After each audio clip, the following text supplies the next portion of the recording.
Hello and welcome to the big picture.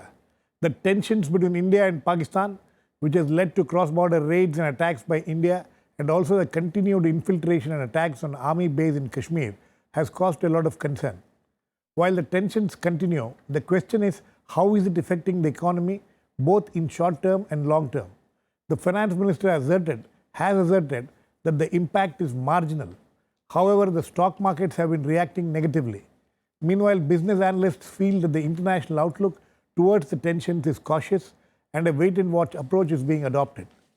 What is the impact of the tensions on the economy and which areas does it affect and what are the short and the long-term impact?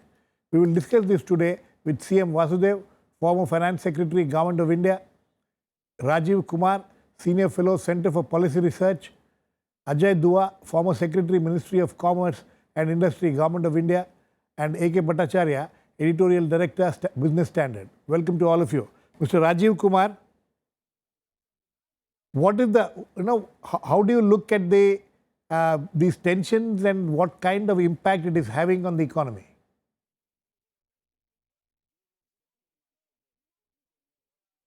You know, the Indian economy is very large and therefore in some sense be able to absorb any direct impact of disruption in bilateral trade from Pakistan, which in any case is rather marginal and very small in its magnitude. But the major impact that I see happening is on the investment climate in India, because the tensions are perceived as causing instability in the south in this region, and investors are therefore bound to take a wait and watch approach towards bringing in further investment into the country.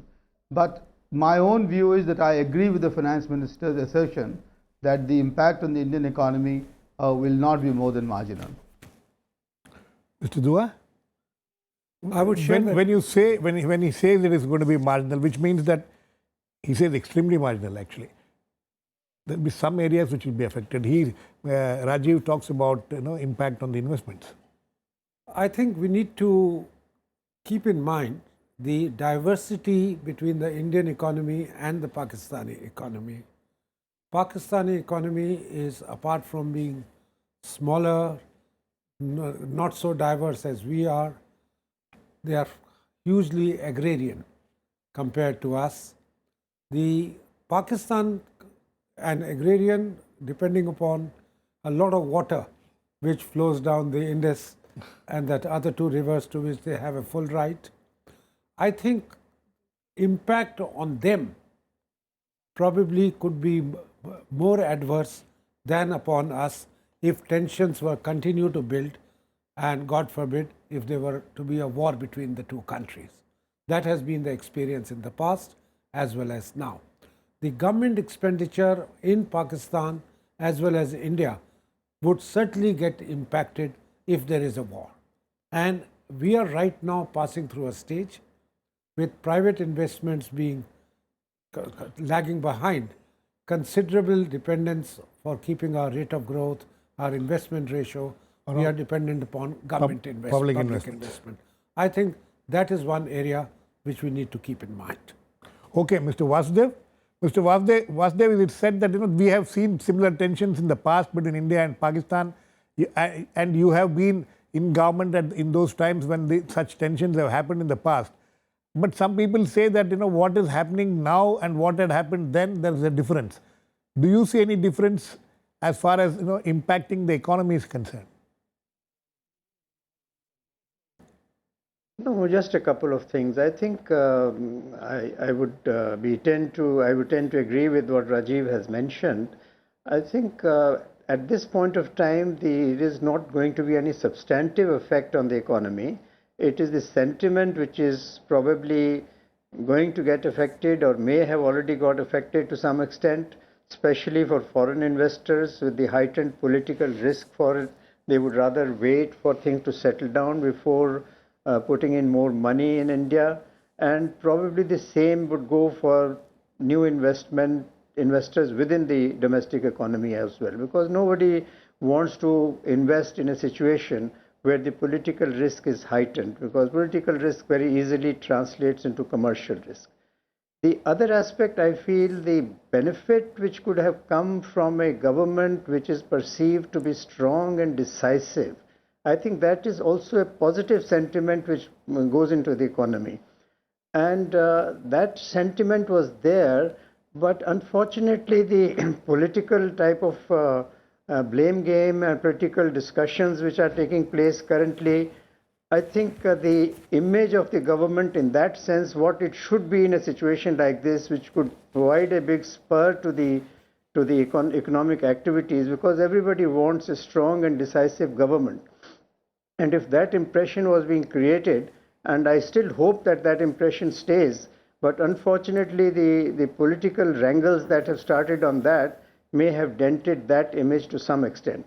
So the positives that we could have gained. The third aspect I feel is that a greater economic relationship between India and Pakistan, that is an opportunity lost. I wouldn't say it is a setback to the economy, but the potential which is there for both economies, Indian economy and Pakistan economy also, to have more bilateral trade which can give boost to the economies on both sides, direct route to Afghanistan, and of course the flights curtailment which is going to take place, the Indian sort of commercial flights will have to take a longer detour or will have to fly much higher, and there are added costs on account of that.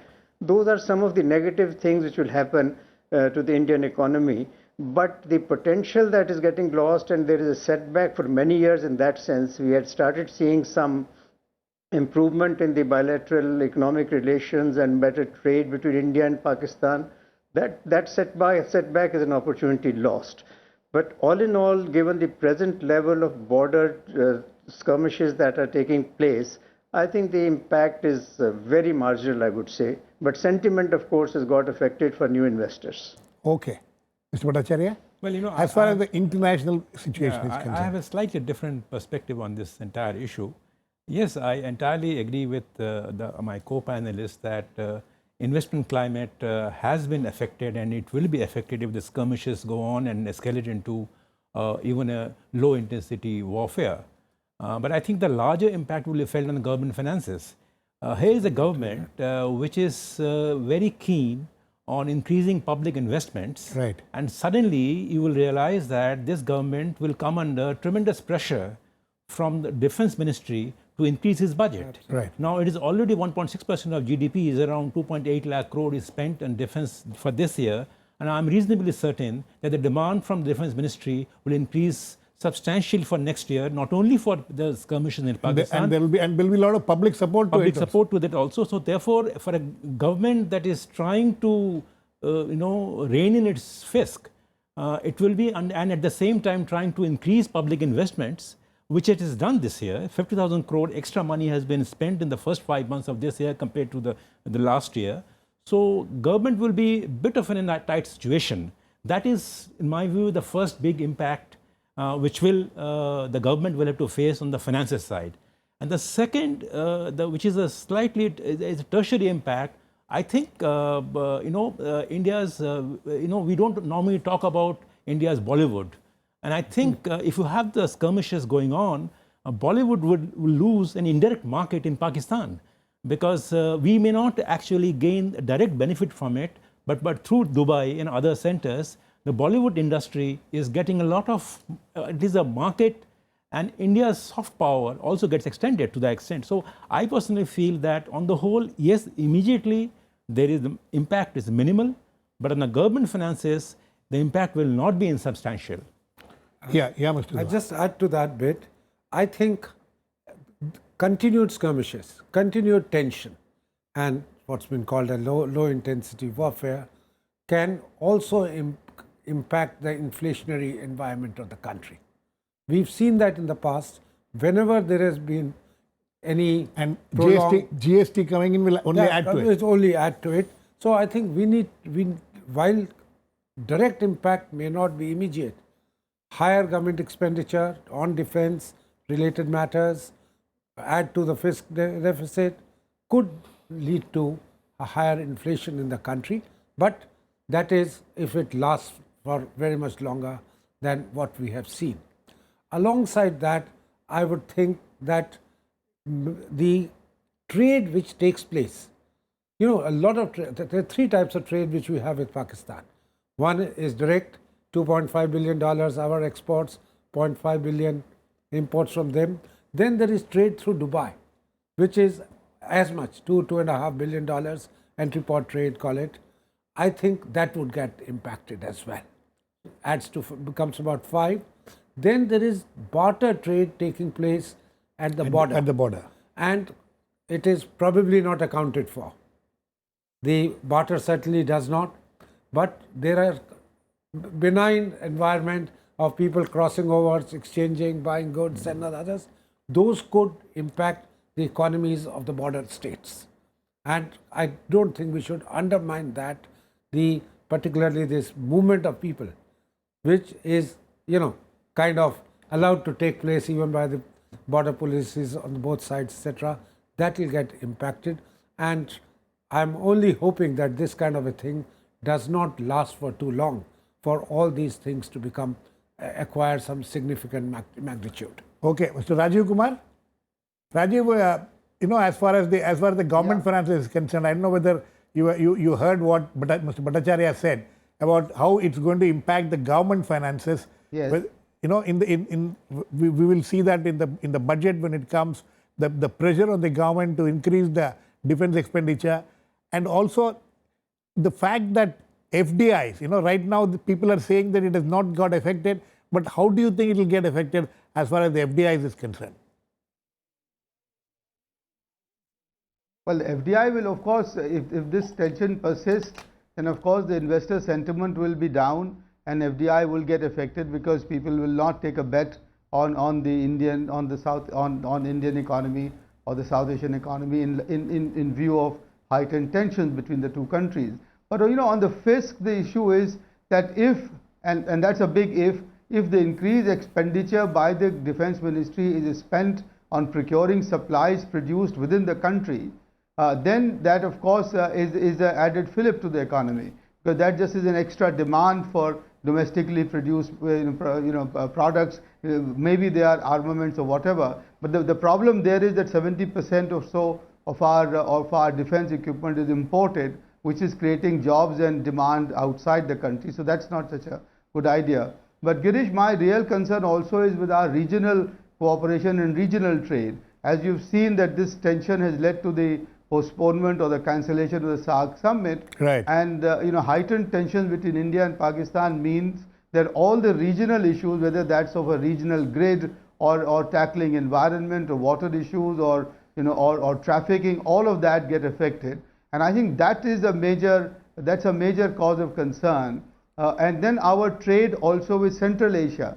There had been hopes that at some stage Afghanistan and Uzbekistan will compel Pakistan to open its territories for import with India, for trade with India. That of course is now going to be a non-starter.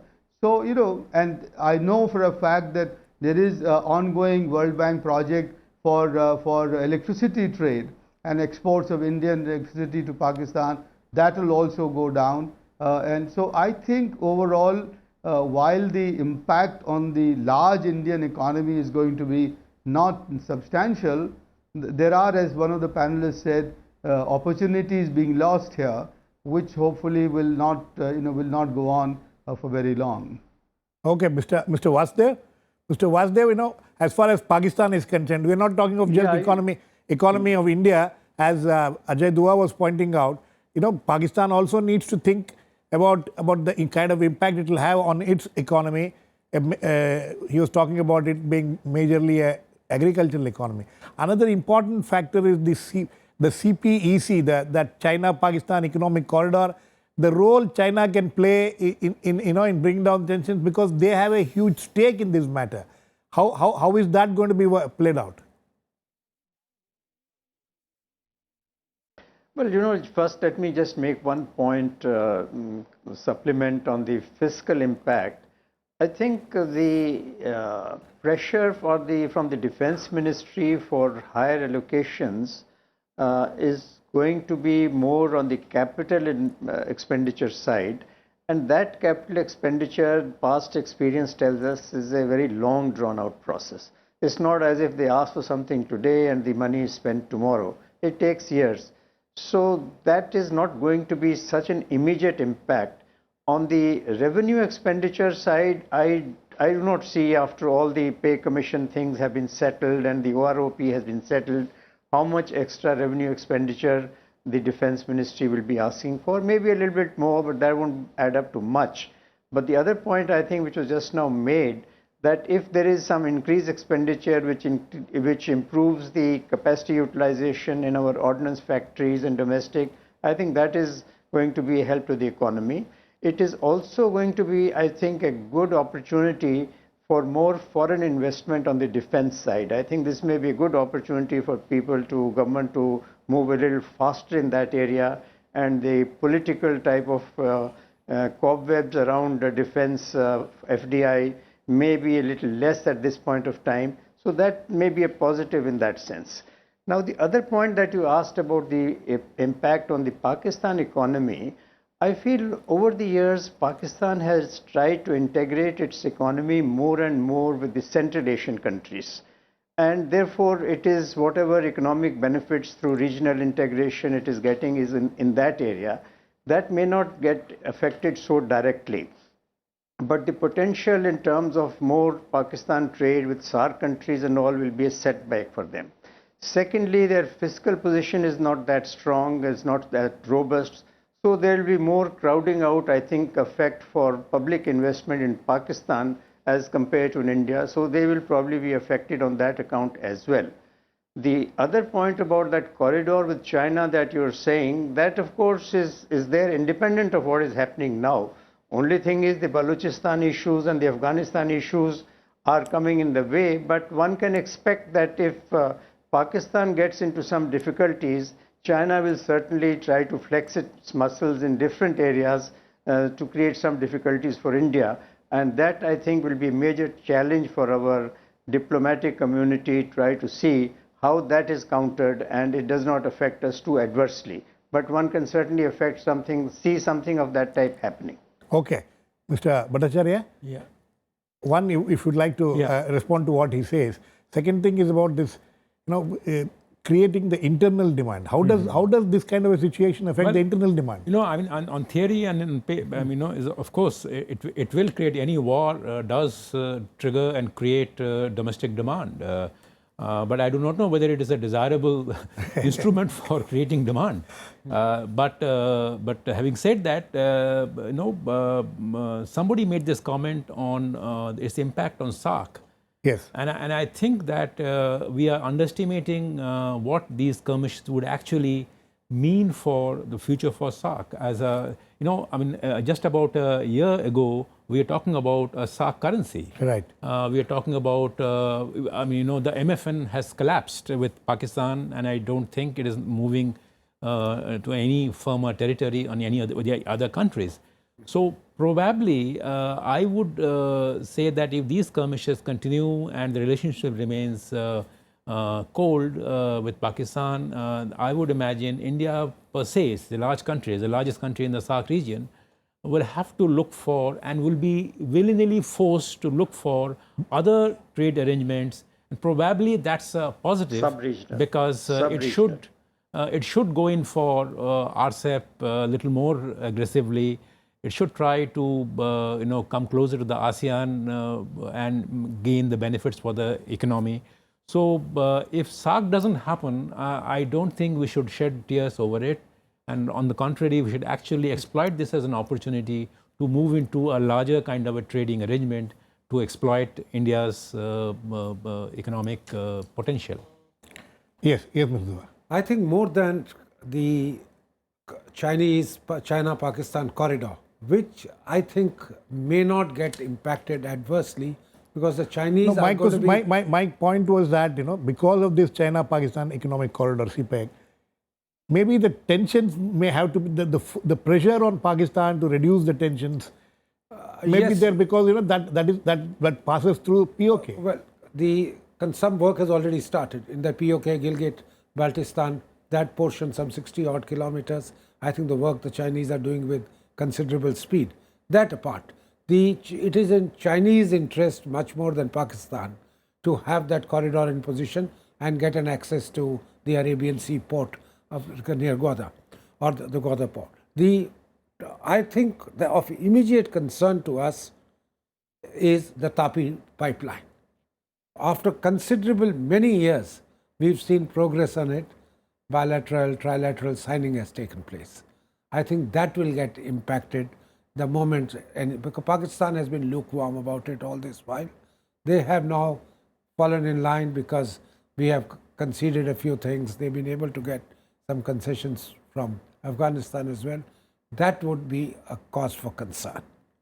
Second, I think how much will that affect the plans as far as India is concerned? Well, our demand for hydrocarbons, particularly gas, is growing rapidly with a cleaner coal, cheaper pricing.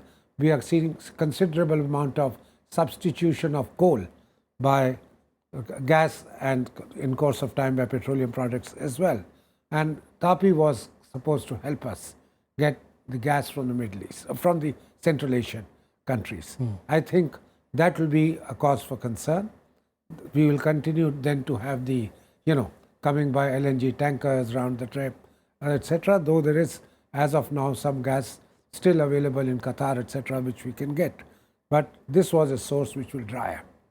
I think another reason I get worried is the volatility in the stock exchange, which we saw immediately. And it is continuing. And it's continuing. The moment that happens, the foreign investment which is coming into the stock market, it's coming into the Indian capital market, that's going to get adversely impacted. Like the FDI, which probably takes a little more longer to take a call on. FDI is a day-to-day basis. Yes. That will get impacted, and we could see climbing down or reversing of the trend which we've seen in recent months in the stock market and the capital market. Somebody, I think Mr. Vasudev or Mr. Kumar talked about the potential of the opportunity lost. And I just wanted to highlight two aspects. One is that there was this talk about the power that is produced on our western borders was considered for export to Pakistan, and Pakistan is power deficit. Yes. And I think it moved up to a point, and I think it was an opportunity for India to tap. We are right now having a situation where we have got power, but there are no takers. Yeah. So I think that's an opportunity lost. Similarly, cement. Can I just butt in on just on that power? And on sugar and in all these areas, in my view, the opportunity lost, it can be substantial over a period of time. Over a period of time. So, sorry for sure. today. We've been trying to export power to Pakistan for a very long time, and for various reasons, it hasn't gone beyond just a minuscule, very small. There's a small, I think. Very small, 50 megawatts is what we are talking about. So there's demand right now. The current demand may be lower, but I think the political will also to export too much of power to Pakistan. That's not never been there. Never been there, and we continue to remain in that mold for a variety of reasons. Okay, Rajiv, what kind of what kind of pressures can we expect as far as internationally on India and as well as on Pakistan as far as the economy is concerned? Where do we think the pressures will come from and why? Well, I think the first pressure on Pakistan will come from China of all things, because the CEPC can get threatened if the hostilities increase in the northern regions. So that is where, as I think Ajay pointed out, that is where the work has started the most. And also, if there's if God forbid, but if kind of this thing leads into a naval blockade, etc., of Gwadar and so on, or disturbance in Balochistan, I don't think it's in Chinese interest at the moment to up the ante, and they might therefore want to. They will probably ask the Pakistanis to to sort of keep it cool as far as possible. The other pressures, of course, will be from the Western powers, US and NATO allies, etc. but they don't have much leverage with Pakistan at the moment. On our side, I think the pressure that we will get is perhaps from the US, but thankfully at the moment the US and it seems to be on board with our viewpoint because and because of what they also see the Pakistan government as sponsors of terrorism, so there may not be too much pressure on us at this stage. Let me just point out just one thing, which is that the sustained hostilities or a period of tension is far more inimical to Pakistan than to India. And and it's a pity that the Pakistan army has no consideration of the sort of impact these things have on the Pakistani population, because they face a prospect of higher cost of their necessary imports, of much less exports, if at all, to India. And as we just heard, the cessation of any electricity exports, etc. So the fact remains, and we should take this on board, that Pakistan is much less well placed to take the impact of these sustained tensions than India is, because thankfully, given the scale and complexity of our economy and country, if something happens on the western borders, it thankfully doesn't affect a large parts of India, which carry on merrily, as it were, with nothing, as if nothing is happening at all. And that's been India's great strength over a long-term period. Okay. Mr. Vasudev? Mr. Vasudev, so can we safely... Slightly different, I think, point. No, can we safely say that the impact, what the finance minister says about the impact being very marginal, is something which we can hold on to? Well, impact, I think, in the short run is going to be marginal, but if this thing continues and escalates, and the other international pressure point that you're mentioning, here we are talking about two nuclear armed states, so there is a lot of concern in the rest of the world, Western countries, international organizations, that this sort of thing doesn't go out of hand. So there will be pressures on both sides, maybe a little subtle on India and maybe a little more blunt on Pakistan or whatever, but that to see that this thing is contained, because everybody is concerned, the rest of the world, that these are two nuclear powers, and the hostility between the two should not escalate to that extent. The other point, I think, which Rajiv was mentioning, I think the rest of the country, they are now going to see a much more heightened terrorist threats in different parts of the country. It's not only the border skirmishes here on the western side. Even Mumbai or Calcutta or any other part of the country is very much susceptible to terrorist activity. So there will be concern all over the country in that sense, and the security agencies will have to bolster their sort of anti-terrorist intelligence and other activities. So the whole country does get affected. So if you've got hostilities of this type on the border, I don't think we can say that we are quite okay, we are a big country and nothing is going to happen, Pakistan is small, they'll be more affected. No, I think we will be affected to a large extent if this thing continues. And the other point, I think, which is a very valid point, I think, which I can't see him on because I am not on this in the studio, Mr. Dua mentioned, I think the impact on the institutional investors in the stock market. Right. These people are very concerned about political risks and this type of risk. So the very happy current account deficit type situation that we are having today, because a lot of our trade deficit is being made up by institutional investors and FDI and things of that type. So if there is a little more concern and they start taking out money and putting it to safer places and all that, so that could have that impact, and that is why you're seeing this little bit of problem in the stock market, because people are fearing what is going to be the view of the institutional investors. Are they going to stay put, or are they going to take the money out of India? Okay, I think on that note, we'll end.